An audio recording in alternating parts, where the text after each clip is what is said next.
Buenos días, Carmen, ¿cómo estás? ¿Y cuál es tu balance, digamos, del tratamiento del gobierno de Dina Boluarte a 100 días de las protestas que empezaron el 7 de diciembre? Buenos días, Paola. Muchas gracias por la invitación a conversar contigo esta mañana aquí en el programa.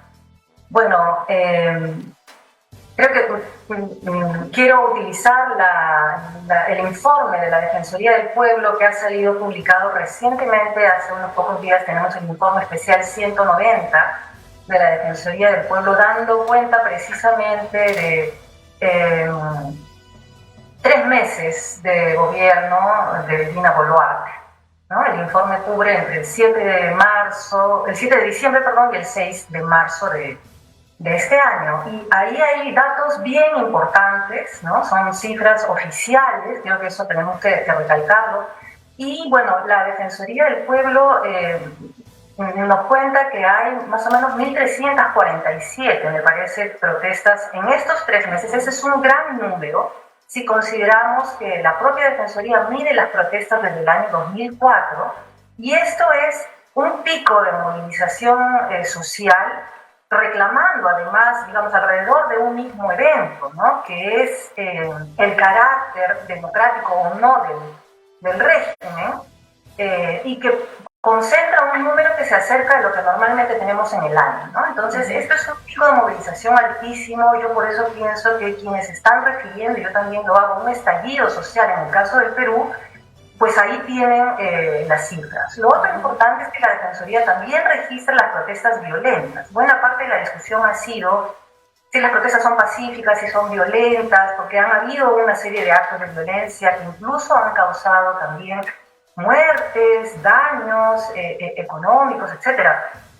Y la Defensoría identifica que este porcentaje es muy pequeño en relación al conjunto de las protestas, más o menos el 10%.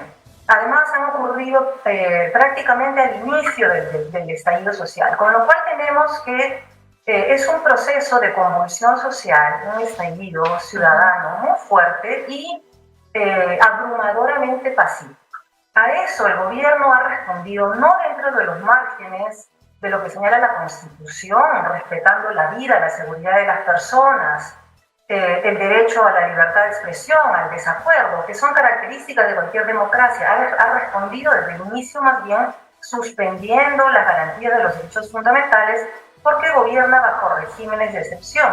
Y la Defensoría nos habla de 12 decretos de emergencia para el control del orden interno en 3 meses. Todo un récord también para un país que, por cierto, tiene una práctica habitual de suspender los derechos, ¿no? El New York Times ha sacado ayer un informe bastante detallado donde han examinado videos, pericias, digamos, de la gente cómo ha muerto, ha revisado además entrevistas, ha hecho un examen como una especie de gran fact-checking de lo que ha hecho las Fuerzas Armadas y la policía al tratar estas protestas.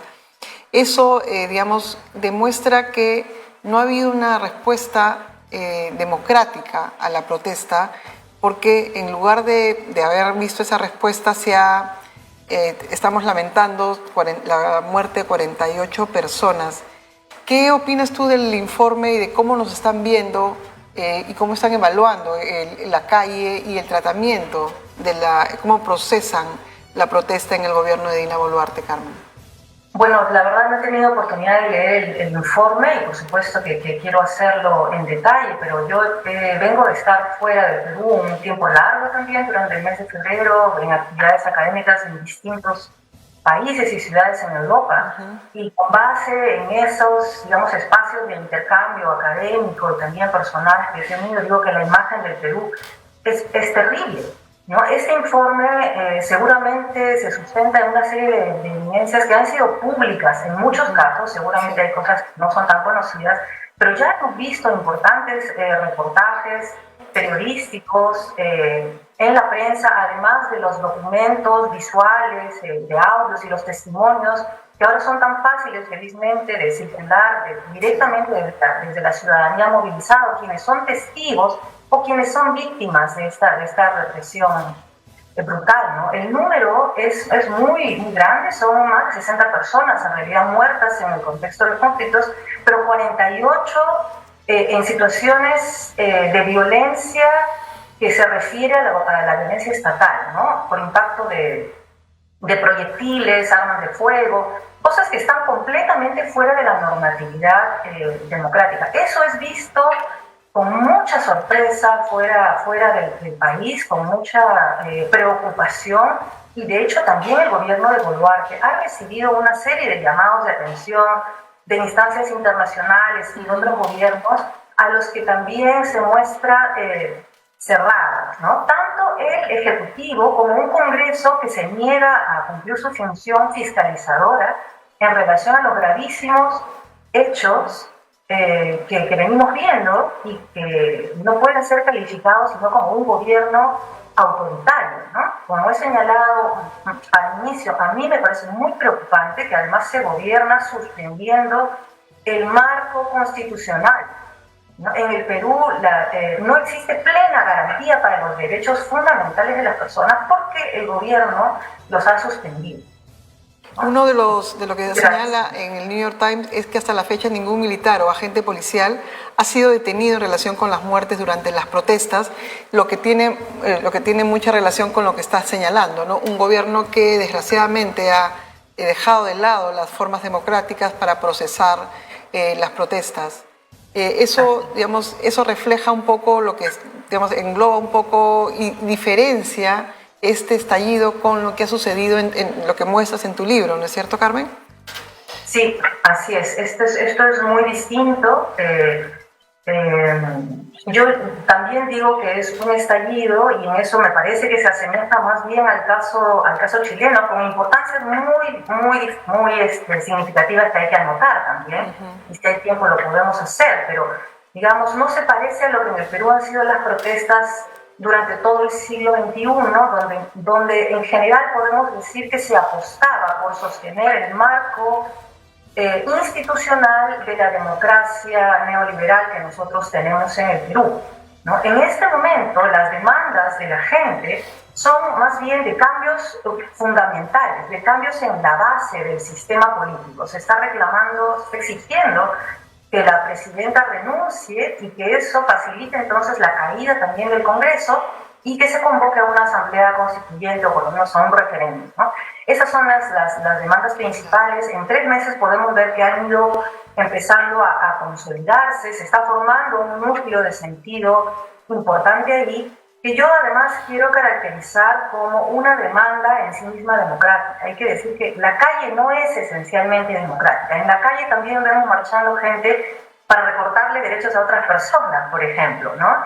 Así que no es que una protesta per se es democrática. Lo es si sus estrategias lo son, lo es si sus reclamos calzan dentro de los márgenes de la democracia.